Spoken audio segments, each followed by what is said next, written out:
Bem-vindo a mais um episódio de O País que Somos, o Mundo que Temos, uma produção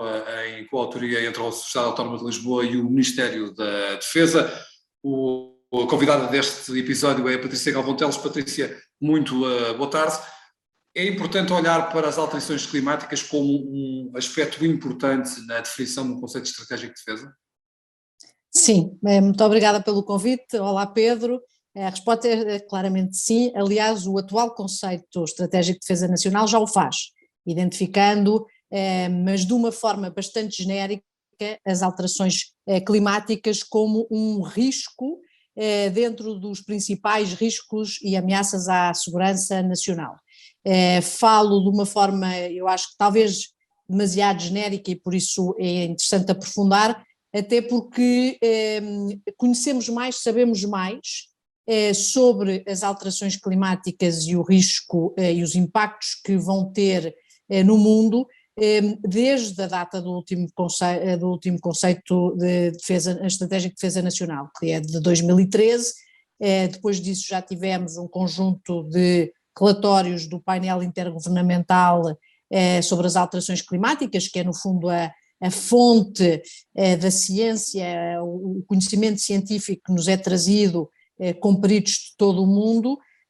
Tivemos também, eu acho que um momento-chave em 2015, que é o momento do Acordo de Paris, que estabelece determinadas metas para tentar que as alterações climáticas não tenham um impacto tão destruidor como se antevê, e sobretudo se nada for feito, mas mesmo assim, acho que o ponto principal, mesmo assim, mesmo que as metas do Acordo de Paris sejam cumpridas e que pudéssemos limitar, através da redução das emissões, o aumento global da temperatura a níveis até 1,5 grau ou máximo abaixo de 2 graus,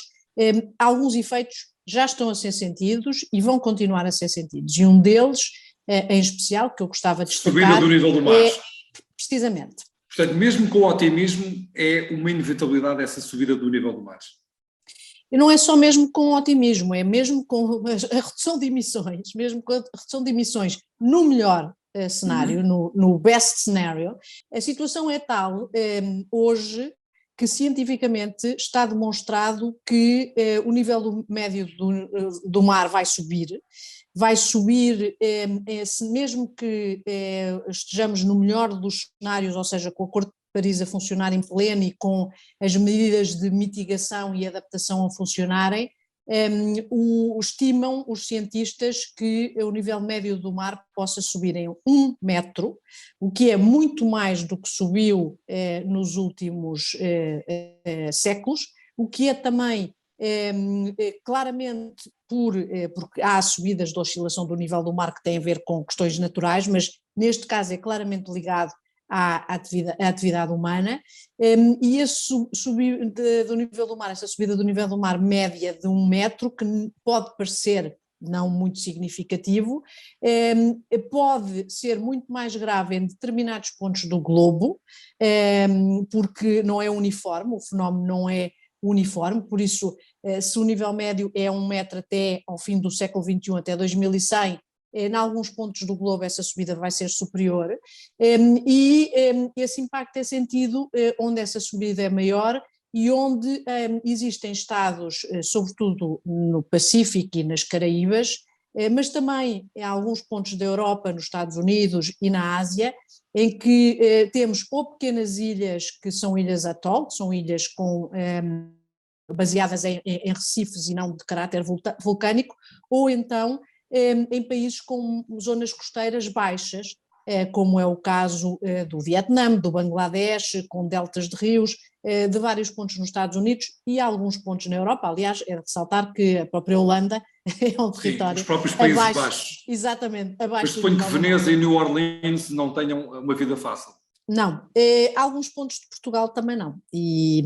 isso é um ponto que, do ponto de vista da estratégia de defesa nacional, é importante, e que devo dizer, já mas só para estava dizer, permite-me só voltar atrás um pouco, que é, até que ponto é que não faria sentido esse best scenario ser ainda mais ambicioso? Porque, realisticamente, estamos a trabalhar num melhor cenário que ainda assim tem impactos muito grandes e muito negativos. Tem no sentido que já não é possível travá-los, já não é possível travá-los porque o globo tem vindo a aquecer, não é? Isso tem, o Acordo de Paris se calhar chega tarde para evitar alguns desses efeitos, o aquecimento global gera, por exemplo, o degelo das calotas polares, isso é um dos grandes problemas, sobretudo a Groenlândia, partes do Ártico, a Antártida, mas sobretudo a norte é esse o grande problema, e gera também o aquecimento da água, do mar, que estende, não é? O fenómeno do aquecimento faz estender os corpos, incluindo a água, e por isso, mesmo que se fosse possível limitar a zero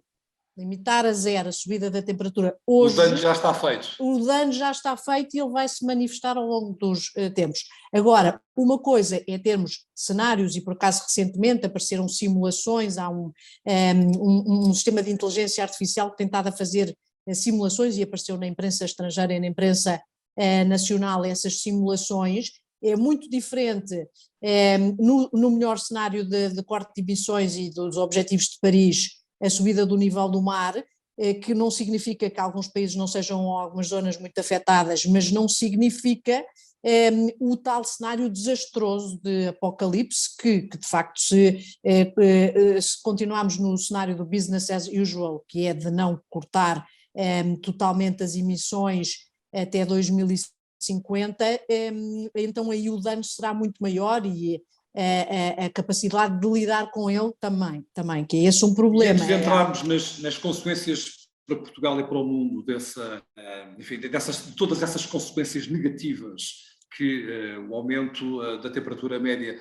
vai trazer em termos globais, a pergunta que eu faço é até que ponto é que nós estamos a trabalhar no sentido de pelo menos cumprir o Acordo de Paris, se porventura aquilo que estamos a fazer vai ser suficiente ou vamos voltar a falhar? Sim, eu acho que neste momento as indicações é que não. As indicações é que não vai ser suficiente. Aquilo que se está a fazer agora, o ritmo que se está a fazer agora, provavelmente levará a um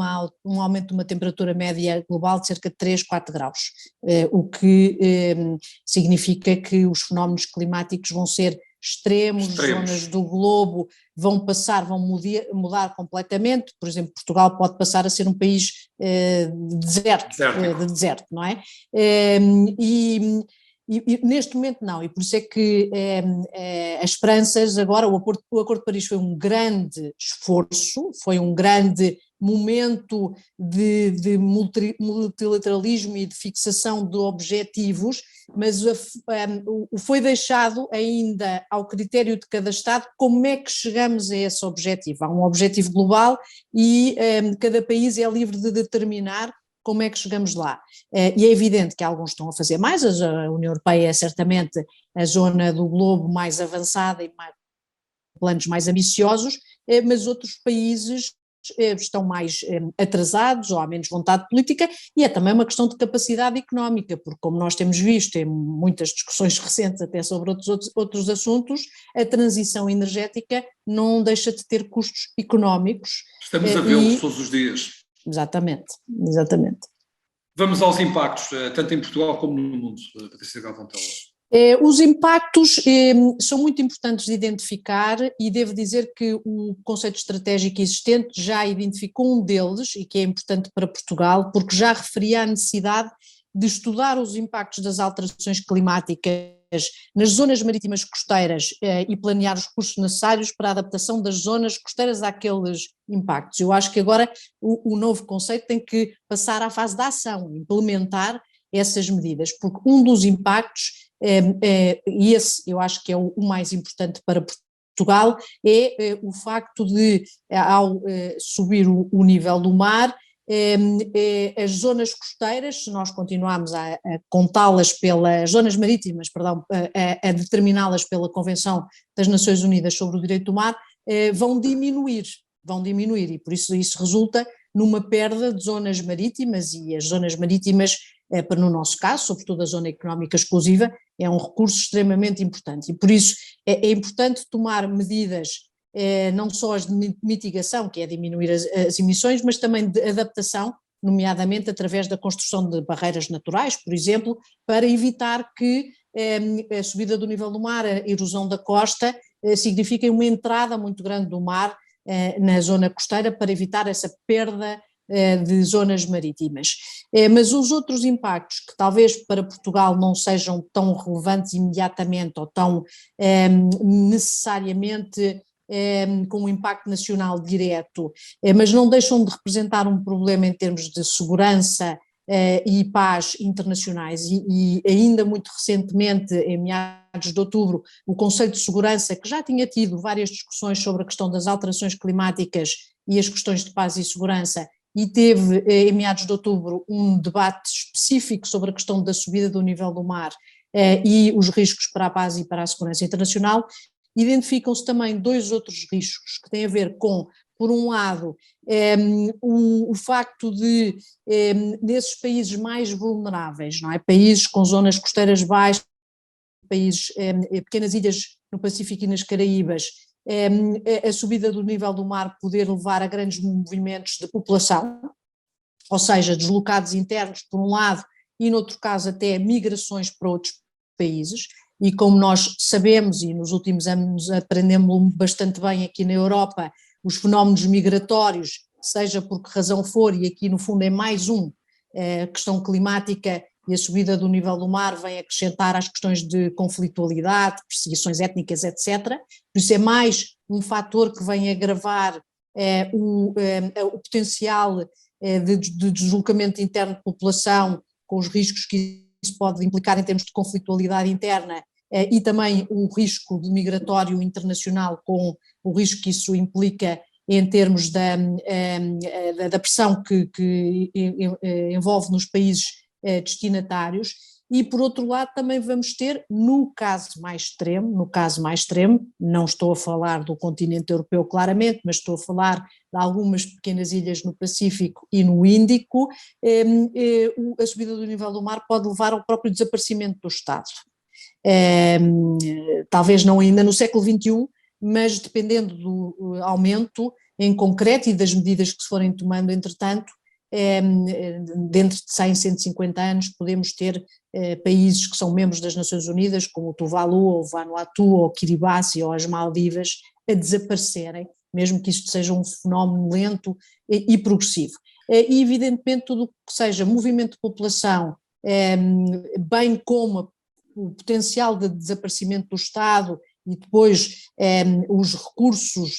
e bens desse Estado, o que é que lhes vai acontecer, são evidentemente situações que podem gerar conflitualidade, podem gerar insegurança e que a comunidade internacional como um todo vai ter que responder. E